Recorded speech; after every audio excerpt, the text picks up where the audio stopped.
This week for many has been a hard week. A child who carried a weapon across state lines to commit violence that left 2 people dead has been found innocent on all charges. Yesterday was the Transgender Day of Remembrance, a day when we remember those who were killed in acts of anti-trans violence this year. The number this year was higher than it has ever been. It was a time to gather and remember and recommit ourselves to a world free of such violence.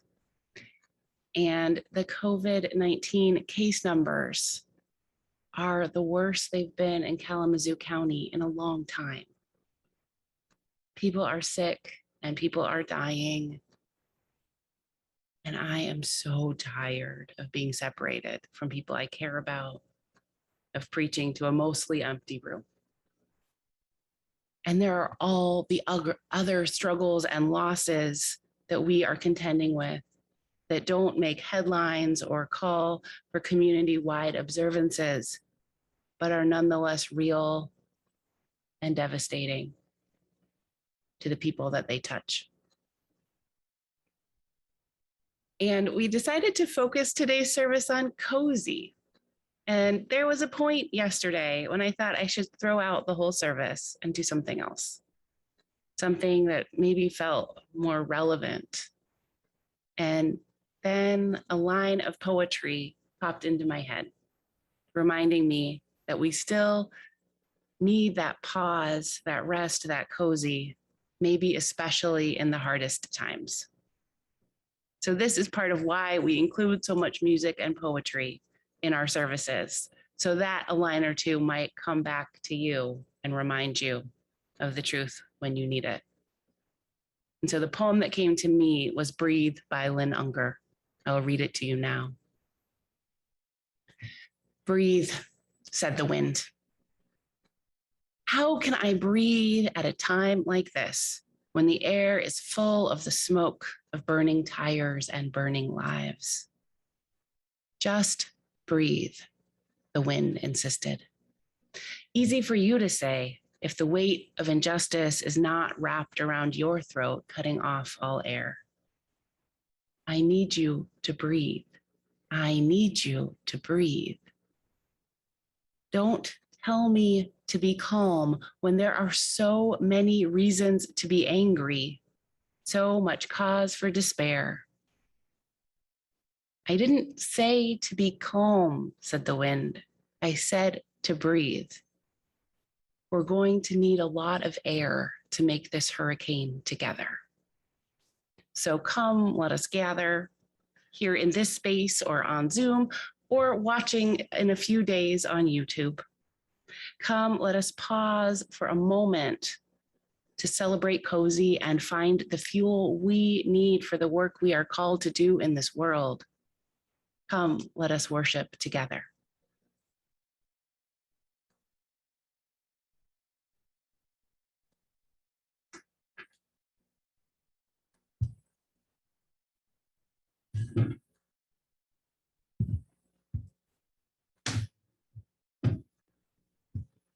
Good morning.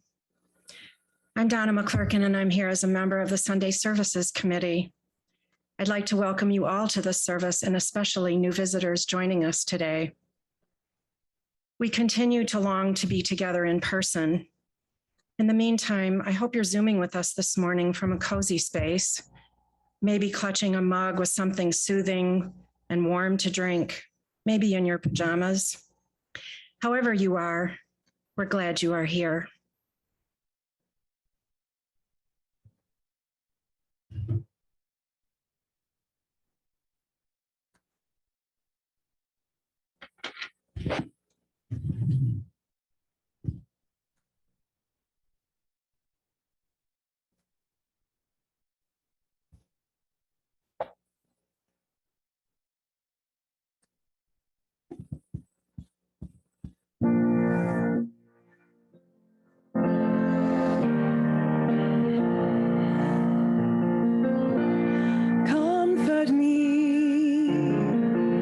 Comfort me,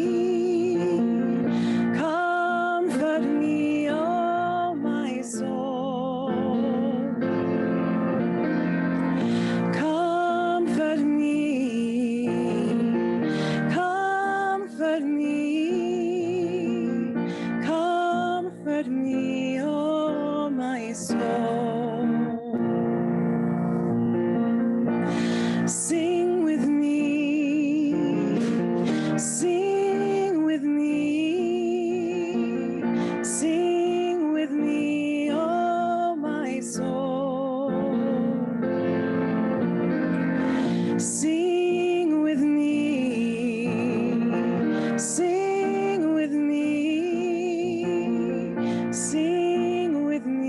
oh my soul. Comfort me, comfort me, comfort me, oh my soul. Comfort me, comfort me, comfort me, oh my soul.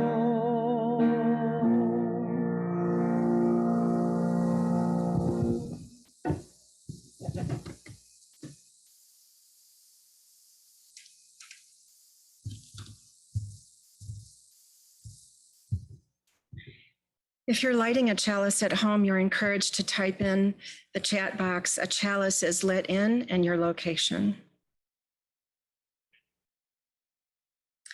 The persistent flame. Even as the days grow shorter and our homes shrink smaller and our wicks burn lower and our will to endure flickers, we light this chalice to kindle a flame of warmth as a reminder of the connection that draws us in to a community that opens us up in gratitude for the breath in our lungs and the love in our hearts, for the gift of this day alive.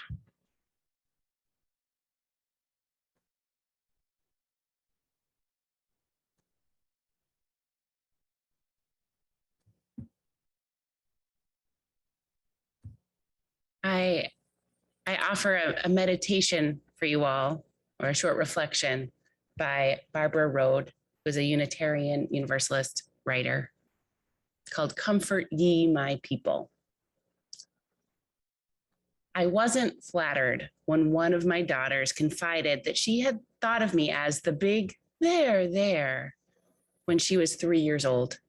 If I remembered correctly, I was in the middle of a phase where I was hoping to reassure myself that I had a fertile mind as well as a welcoming bosom. Now, years later, I can admit that the role of big there is a necessary part of parenthood, not to be disparaged. At times, even the most mature of us want someone to dry our eyes, encircle us with welcoming arms, and offer us a cup of hot cocoa. I shall be forever grateful to my friend Ruth, who interrupted her political campaign to ride to the hospital, make her way past the folks in intensive care with convincing stories that I was her little sister, and reach bravely through the thicket of IVs, heart monitors, and breathing tubes to embrace me. Still, the origin of the word comfort means to make strong. As comforters, we often believe we have to take away the pain, only to discover that we are able to help those in pain find the sources of their own strength. At times, it is our mere presence. I am here. I see your suffering. I care for you. At times, it is a helping hand. I'll vacuum. I'll wash up these dishes. I'll drive you. At times, it is a few words to put things in perspective. We're never quite sure what will truly comfort another or what special act will comfort us. We go looking for a big there and find instead that the excitement of a new idea lifts us from despair. I expected little solace from my frail 90-year-old father when he called me in the hospital to see how I was. But when he called me punky for the first time in 54 years, I felt the fidelity of the relationship. My narrow room was filled with memory and hope. Perhaps those of us who would be comforters could learn from the medieval scholastic who wrote so long ago, "Work, therefore, in what you do from love and not from fear." If we can put aside the fear that we might say or do something to add inadvertently to the suffering of those we would comfort, if we can put aside our fear of our own loss or the pain of our own pity, then love might find its way of bringing strength to the weak and light to those in the shadows.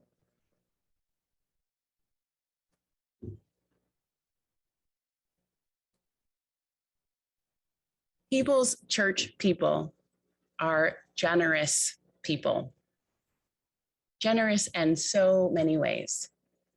And this week, a team of people from People's Church, Congregation of Moses, and Temple B'nai Israel welcomed a family who have been resettled from Afghanistan to here in Kalamazoo, a mother and her 3 children.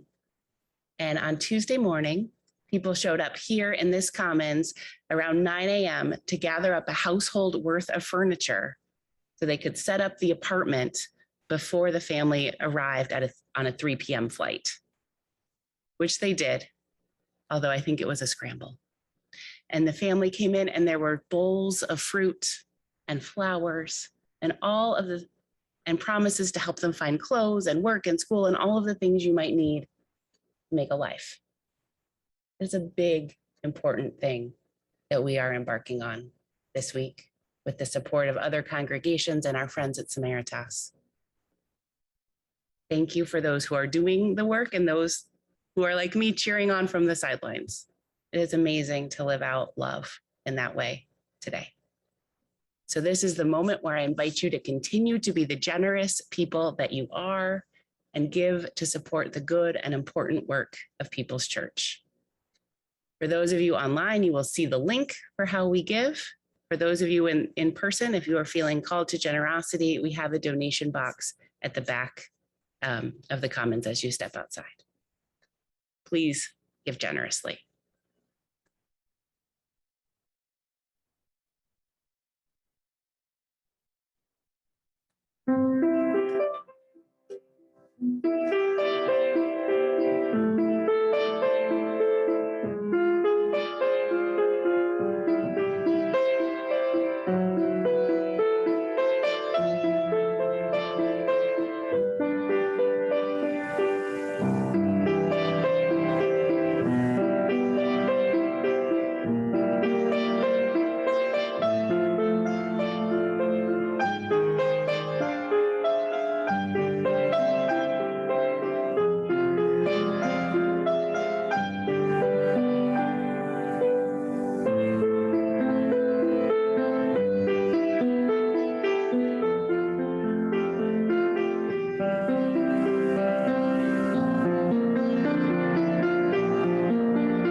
Please join me in giving thanks for all that sustains us.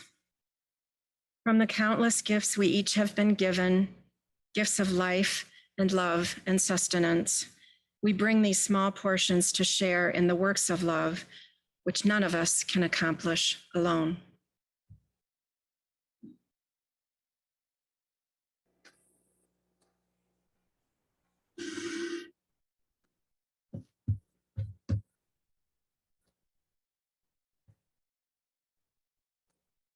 People's Church cares for one another in good times and hard times and all of the times.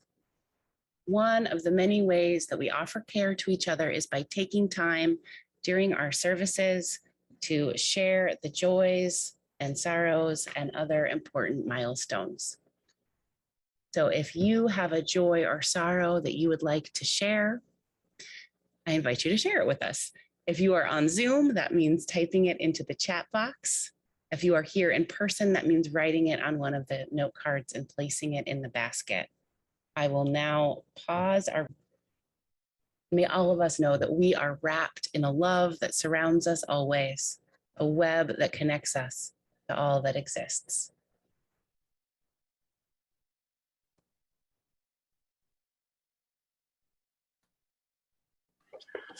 So I'd like you to take a moment to relax. If you're comfortable, allow your eyes to close. This is going to be an inner journey through your imagination.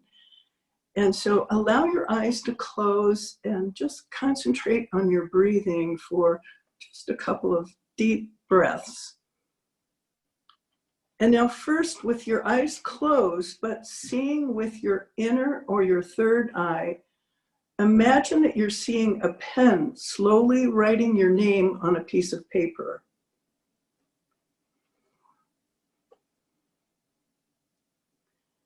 Now imagine a beautiful sunset over a lake.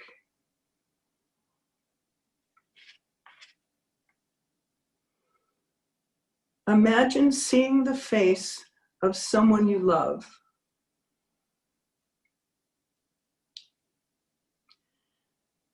And feel a sense of gratitude for this marvelous sense of sight that you have been given. And now imagine touching the smooth belly of a puppy on its back.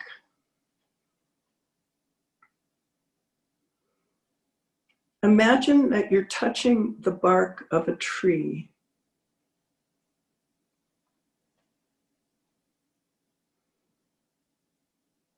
Imagine that you're walking on the beach barefooted and you feel the sand coming up between your toes as you walk. And feel the sense of gratitude for the marvelous sense of touch that you have been given. And now imagine that you're smelling freshly cut grass. Imagine that you're smelling a campfire.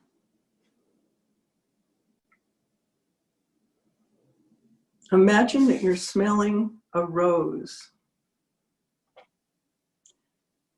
And feel a sense of gratitude for the marvelous sense of smell that you have been given. Now imagine that you're tasting a raw lemon in your mouth. Imagine eating a sun-ripened tomato right off the vine. Imagine tasting a hot fudge sundae with gobs of fudge, whipped cream, and a cherry on top. And now feel a sense of gratitude for the marvelous sense of taste that you have been given.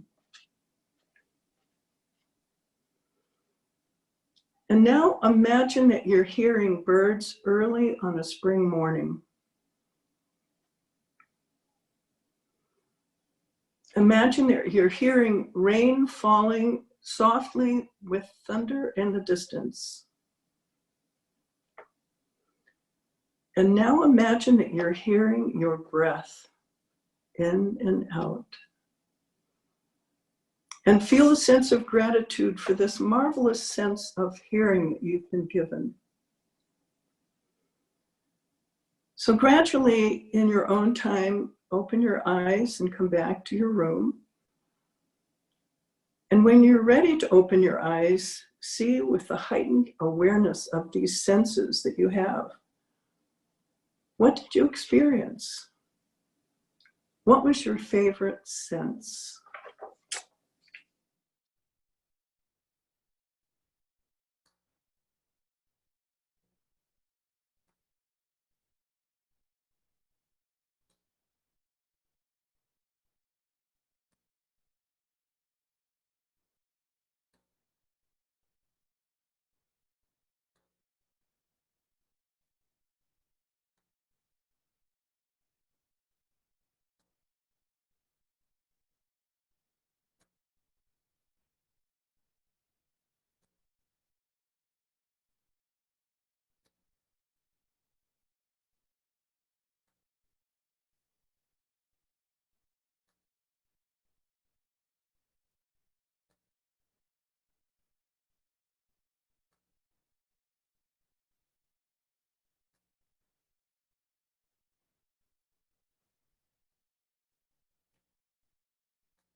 loving kindness.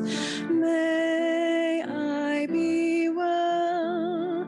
May I be filled with loving kindness. May I be well. May I be peaceful and at ease. May I be whole. May you be filled with loving kindness. May you be well. May you be filled with loving kindness. May you be well. May you be peaceful and at ease. May you be whole. May we be filled with loving kindness. May we be well. May we be filled with loving kindness. May we be well. May we be peaceful and at ease. May we be whole.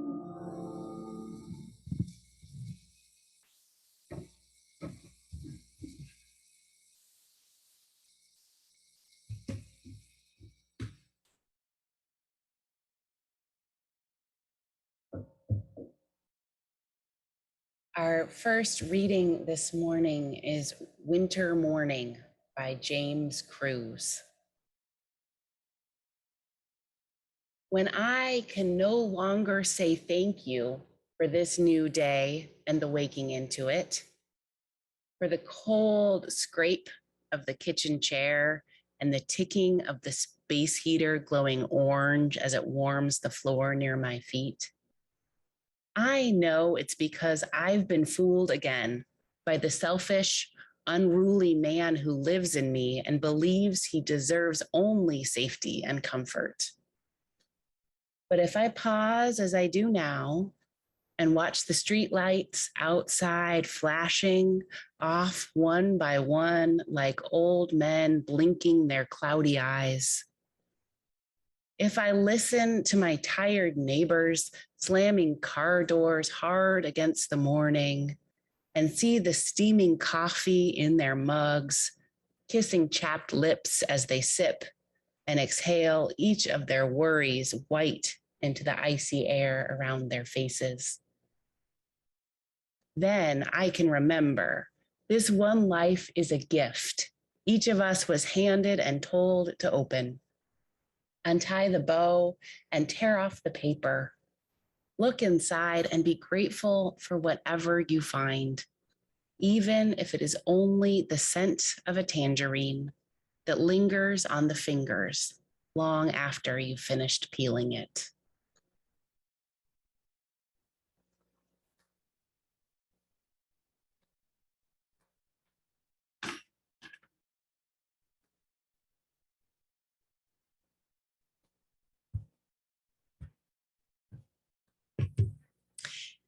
Mending by Nancy Schaefer.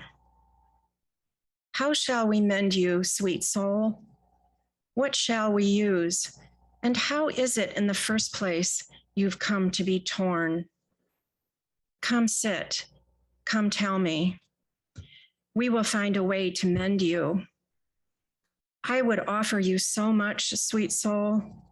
This banana, sliced in rounds of palest yellow atop hot cereal, or these raisins scattered through it, if you'd rather.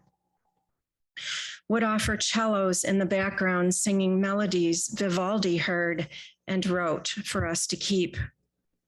Would hold out to you everything colored blue or lavender or light green. All of this I would offer you, sweet soul. All of it or any piece of it might mend you. I would offer you, sweet soul, this chair by the window, this sunlight on the floor, and the cat asleep in it. I would offer you my silence, my presence, all this love I have, and my sorrow, you've become torn. How shall we mend you, sweet soul? With these, I think, gently we can begin. We will mend you with a rocking chair, some raisins, a cat, a field of lavender beginning now to bloom. We will mend you with songs remembered entirely the first time ever they are heard. We will mend you with pieces of your own sweet self, sweet soul, with what you've taught from the very beginning.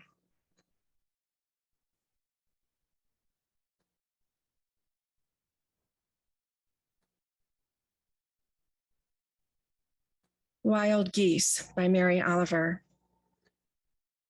You do not have to be good.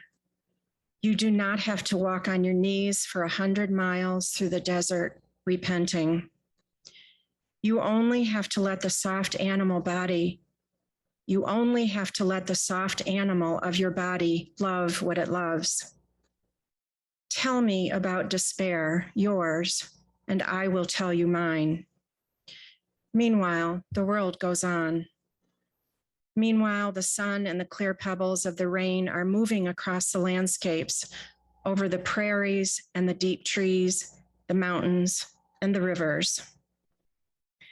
Meanwhile, the wild geese, high in the clean blue air, are heading home again.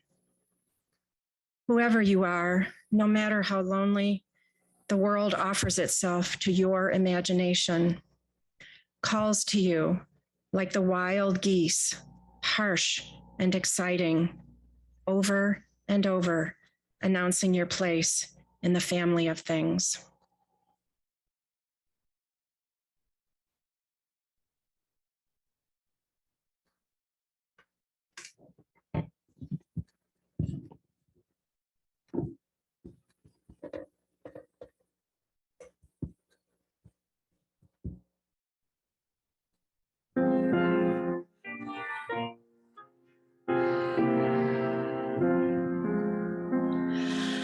Find a stillness, hold a stillness, let the stillness carry me. Find the silence, hold the silence, let the silence carry me. In the Spirit, by the Spirit, with the Spirit giving power, I will find true harmony. Seek the essence, oh, the essence, let the essence carry me. Let me flower, help me flower, watch me flower, carry me. In the Spirit, by the Spirit, with the Spirit giving power, I will find true harmony.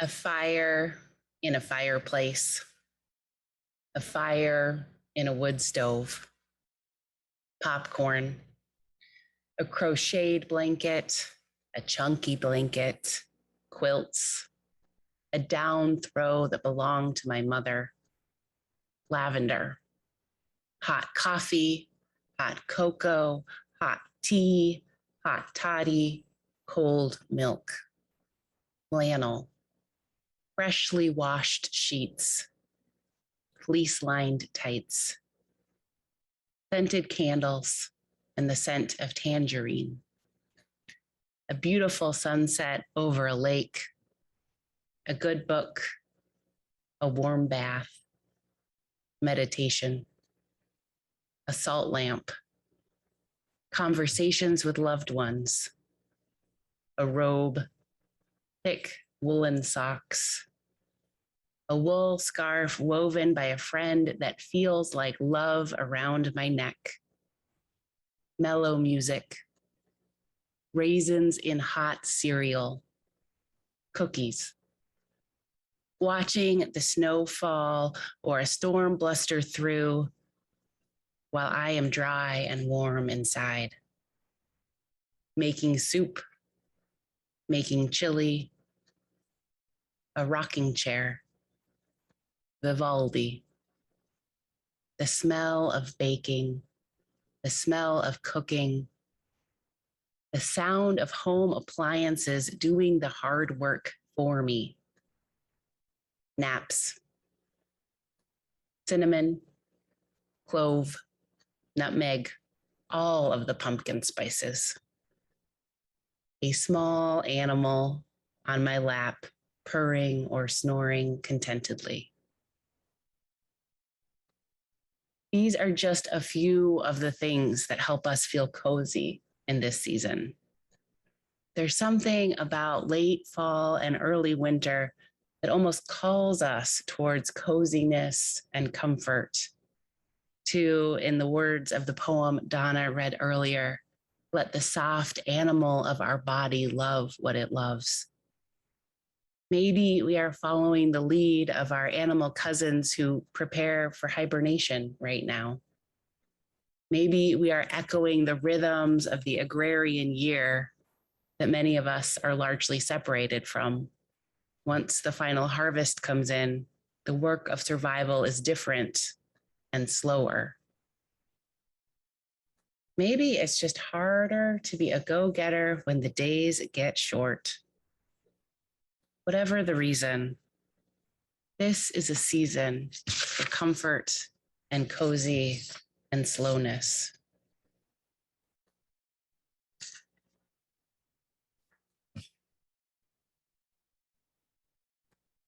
Among the people best equipped to teach us about the practice of cozy are the Scandinavians.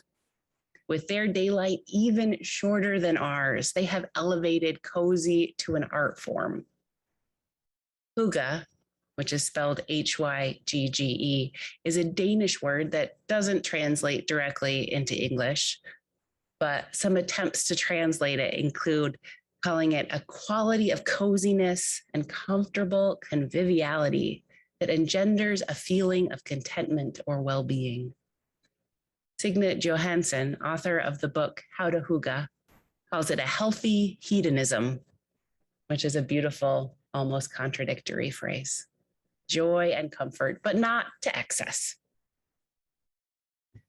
The author of the book of Hygge, Louise Thomson Britz, describes Hygge as the art of building sanctuary and community, of inviting closeness and paying attention to what makes us feel open-hearted and alive, to create well-being, connection, and warmth, a feeling of belonging to the moment and to each other, celebrating the everyday. In our overstretched, complex, modern lives, Hygge is a resourceful, tangible way to find deeper connection to our families, our communities, and our earth.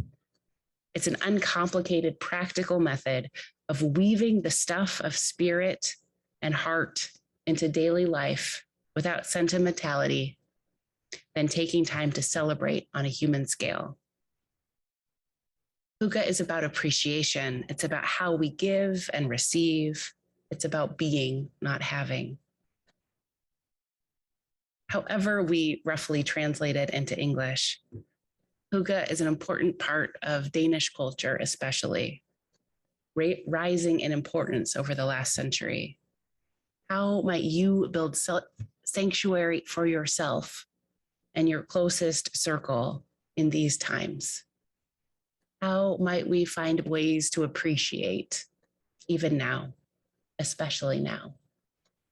How do we practice a healthy hedonism? Studies that measure happiness globally often claim that the Danes, alongside their Scandinavian neighbors, are among the happiest people in the world. And maybe that has to do with this practice of hygge. Their social safety net also probably has something to do with it. As Anna Altman wrote in an article about hygge in the New Yorker several years ago, perhaps Scandinavians are better able to appreciate the small hygge things in life because they already have all the big ones nailed down. Free university education, Social Security, universal health care, efficient infrastructure, paid family leave, and at least a month of vacation a year. It is a lot easier to appreciate the joy of cozy, that warm fire or warm sweater, warm socks, and warm drinks, if many of the worries that so dominate so many of our lives are not present. If one doesn't have to worry about healthcare or student debt, or if they can afford to take time off work when their family needs them, that makes cozy a lot easier. So we probably can't, without radical reimagining of our whole country, become as collectively cozy as the Danes. But there are practices that can help us inch towards coziness in our lives. Over the last year or so, you've probably heard me invite you to make yourself 10% more comfortable as we prepare for meditation or enter our services. This is wording that I learned from E. Wolf, who's a somatic experience practitioner that I've worked with over the last few years and who will be leading a service for us early in the new year. And I love these words and these practices. I love the modest ambition of trying to be 10% more comfortable right now. True comfort or total relaxation is probably out of reach for most of us, most of the time. But 10% more comfortable is usually possible at any given moment. So I ask this of myself several times a day, and I invite you all into that practice as well. Pausing, noticing our bodies, increasing our comfort. Sometimes I realize I'm thirsty or hungry or cold, and I can attend to that, and that makes everything a little bit better. Sometimes I'm realizing I'm clenching my jaw or in a posture that has my shoulders straining. 10% more comfortable over and over and over again makes a difference. So I invite you into that practice if that feels meaningful to you. How can you be 10% more comfortable right now? Of course, comfort and coziness and hygge can't be how we feel always. They shouldn't be how we feel always. There are times when we need discomfort. We need to be off balance and feel uncomfortable. One of this morning's poems included the line, "The selfish, unruly man who lives in me and believes he deserves only safety and comfort." None of us get only safety and comfort. And we probably shouldn't only have safety and comfort because there would be no space for growing, no place for learning, because we usually learn and grow and develop new skills best when we are in places of moderate discomfort, whether that is hearing a truth that is hard to hear, or being somewhere a bit unfamiliar, or developing a new skill. Last spring, I sought out physical therapy for my sacroiliac joint, which is the place where your back connects to your hip that I did not know how to name, but it does. Because I had been holding my kids with my hip jutted out and got everything out of alignment. So after 2 years of constant low-level pain, I finally made that appointment with my doctor and got my referral. And I spent several months lifting weights and doing stretches and throwing medicine balls and being very intentional every time I leaned forward about which muscles I was engaging in which order. To get rid of the pain, I had to get all of the other muscles around my back to do more work. They hadn't been doing their part. And maybe you've done physical therapy too and done some of these practices where you have to just be so intentional about how you move so the right muscles are doing their work. And maybe you know too that at first you get really sore and all these muscles that you did not know existed. And you have to move through that. You have to move through the increased discomfort to get to a place of strength, of more skill, of being able to move through the world without the same level of intention every time you bend or lift. And I think it's like that too, in less concrete ways, but metaphorical ones. We need to move into discomfort sometimes because that is where we can learn and get stronger physically, emotionally, all of the ways. The discomfort of realizing something we thought we knew to be true was wrong all along. The discomfort of being in relationship with someone who disagrees with us about something important. The discomfort of growth and change and transformation. So I'll be preaching more on some of this in a few weeks in a service about conflict, but it felt important that as we celebrate cozy, we need to know that we can't always be cozy. We shouldn't always be cozy. And sometimes we need to intentionally seek out discomfort, but not always. So back to cozy. The celebration of a warm bowl of soup or our coziest sweatshirt might seem frivolous, especially now. I have enough Puritan in me to think that pausing with a hot beverage to watch the snowfall is self-indulgent. There is so much that needs to be done. That floor will not sweep itself. So much else would be more productive. Maybe you have that voice in your head too. With all that is unfolding in our world, surely we should direct our energies to all of the things that break our hearts and doing our small work of building the beloved community. Surely, why pause and watch the snow? I am slowly learning that the practices of cozy and the practices of justice are not in opposition to each other. They are allies. They are allies. So Emergent Strategy is a book by Adrienne Marie Brown that is described as a book of self-help, society help, and planet help. I love that ambition. It suggests we use the patterns of nature to guide us in the work of justice. And it's been a really important book to me over the past few years. And it's divided into chapters that explore different natural patterns and how they might help us as we try to transform the world we live in. And one of the natural patterns she offers is the fractal. So a fractal is a never-ending pattern. She writes, fractals are infinitely complex patterns that are self-similar across different scales. It's a natural phenomenon with fractal-like elements include cauliflower, frost crystals and snowflakes, the rings of Saturn, ferns, lightning bolts and blood vessels. And the patterns of them repeat at large scales and smaller scales. So in the chapter about fractals, Brown writes, how we are at the small scale is how we are at the large scale. She writes about groups who tried to do the work of justice, who are doing it within hierarchical structures and high levels of burnout, and they could not be successful in their work, in part because they were repeating so many of the patterns that they were trying to interrupt. She writes of how they started changing internal practices to become more effective in their work.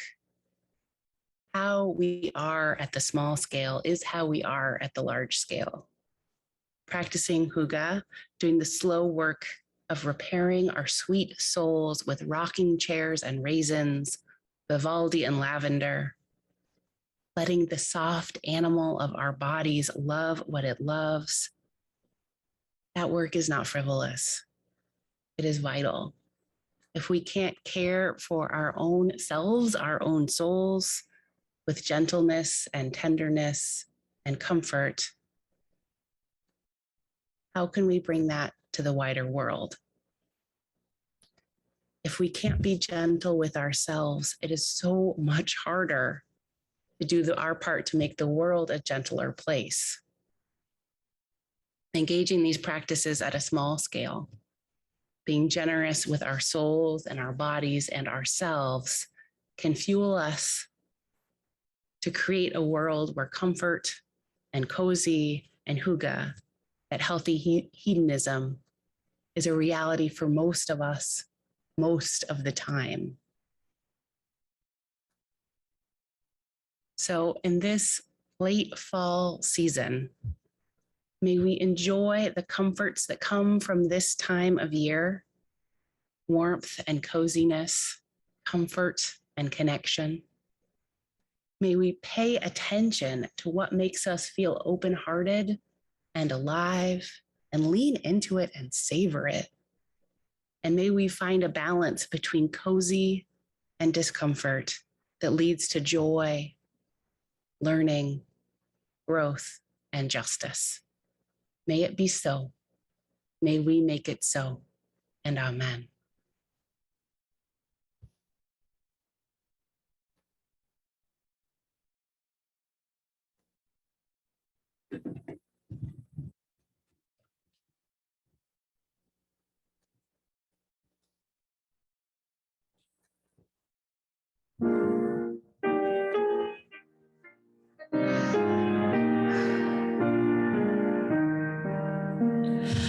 Abide with me, fast falls the eventide.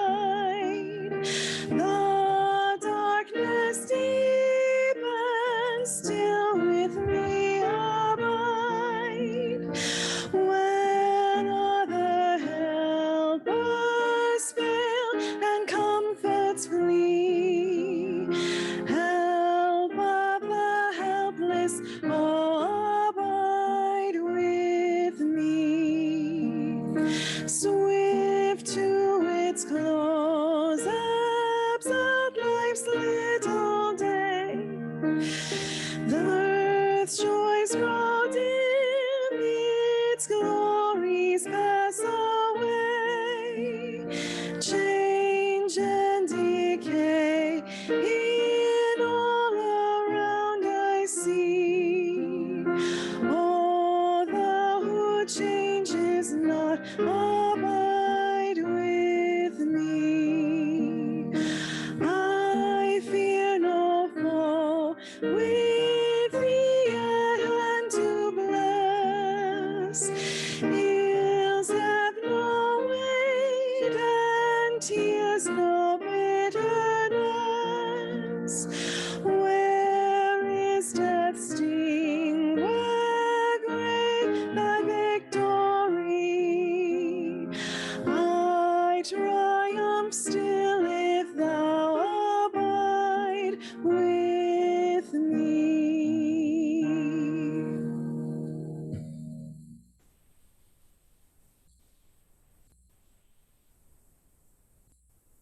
As we end this time together, I hope you go out into the world or stay in your living room 10% more comfortable than you were.